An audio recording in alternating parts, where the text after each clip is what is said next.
Hello, જય દ્વારકાધીશ મિત્રો, કેમ છો બધા? મજામાં ને? સ્વાગત છે તમારું મારી ચેનલમાં. આજે બનાવ્યા છે ક્રિસ્પી પોટેટો બોલ્સ.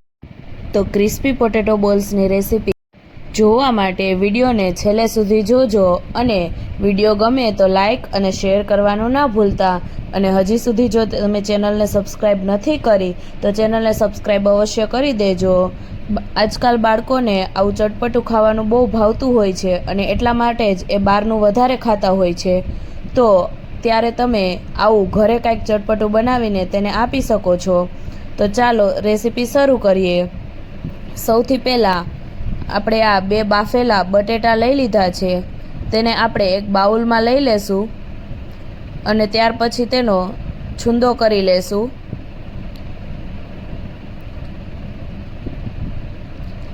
આ રીતે આપણે બાફેલા બટેટાનો છૂંદો કરી લેશું. જો તમારે છૂંદો ન કરવો હોય તો તમે ઝીણી ખમણી હોય તેમાં પણ ખમણી પણ શકો છો. આ રીતે બંને બટેટાને આપણે છૂંદો કરીને લઈ લેશું. હવે આપણો બટેટાનો છૂંદો થઈ ગયો છે. તો મસાલામાં આપણે તેમાં સૌથી પહેલાં આદુ, મરચાં અને લસણ ત્રણેયને ભેગું કરી અને પેસ્ટ બનાવી છે તે નાખી દેશું. અને ત્યાર પછી લાલ મરચું પાવડર, સ્વાદ પ્રમાણે મીઠું,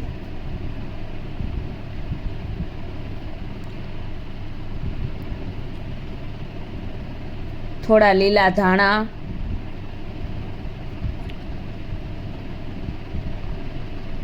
પછી ધાણા જીરું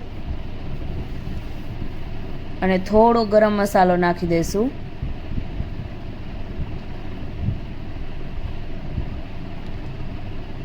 અને હવે આપણે તેમાં થોડો 2 થી 3 ચમચી જેટલો કોર્નફ્લોર એડ કરી દઈશું.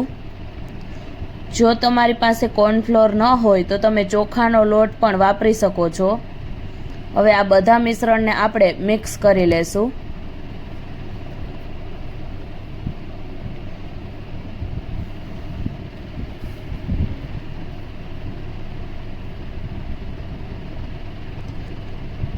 અને હવે આપણે હાથમાં તેલ લગાવી અને આ મિશ્રણમાંથી આ રીતે થોડું થોડું લઈ અને તેના બોલ્સ બનાવી લેશું.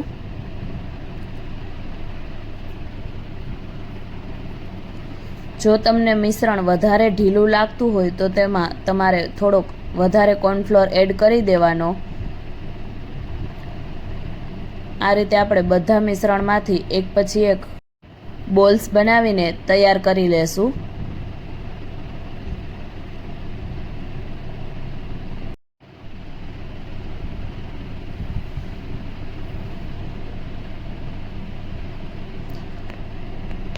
તો આપણા બધા બોલ્સ બનીને તૈયાર થઈ ગયા છે અને તેને તળવા માટે આપણે તેલ પણ મૂકી દીધું છે. તો હવે આપણું તેલ ગરમ થાય એટલે આપણે તેમાં બધા બોલ્સ એડ કરી દઈશું.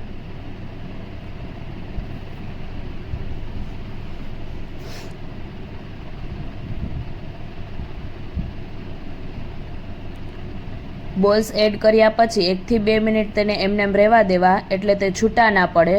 ત્યાર પછી તેને આ રીતે હળવે હળવે હલાવતા રહેવું જ્યાં સુધી તે બહારથી એકદમ ક્રિસ્પી ન થઈ જાય ત્યાં સુધી આપણે તેને તળવાના છે. એકદમ ગોલ્ડન બ્રાઉન કલર આવી જાય ત્યાં સુધી આપણે તેને તળી લેશું. જો તમને આવી અવનવી ગુજરાતી વાનગીઓના વિડીયો જોવા ગમતા હોય તો એકવાર અમારી ચેનલની અવશ્ય મુલાકાત લેજો અને ચેનલમાં નવા હોય તો ચેનલને સબસ્ક્રાઈબ કરવાનું ના ભૂલતા.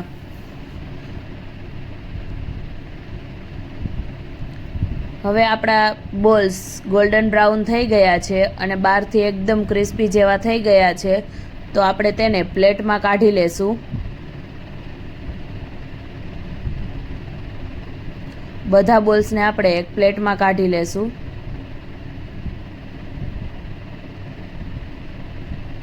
તો તૈયાર છે આપણા ક્રિસ્પી પોટેટો બોલ્સ.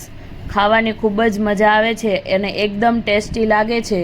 તો એકવાર આ રેસીપી જરૂરથી ટ્રાય કરજો અને કમેન્ટ કરીને જણાવજો કે તમને રેસીપી કેવી લાગી. અને જ્યારે કંઈક ચટપટું ખાવાનું મન થાય અને જો ફટાફટ બની જાય એવું કાંઈ બનાવવું હોય તો એકવાર આ ક્રિસ્પી પોટેટો બોલ્સ જરૂરથી ટ્રાય કરજો. વિડીયો ગમે તો લાઇક અને શેર કરવાનું ના ભૂલતા અને ચેનલમાં નવા હોય તો ચેનલને સબસ્ક્રાઈબ પણ કરી દેજો. અને આવી અમારી બીજી અવનવી ગુજરાતી વાનગીઓના વિડીયો જોવા માટે અમારી ચેનલની મુલાકાત અવશ્ય લેજો.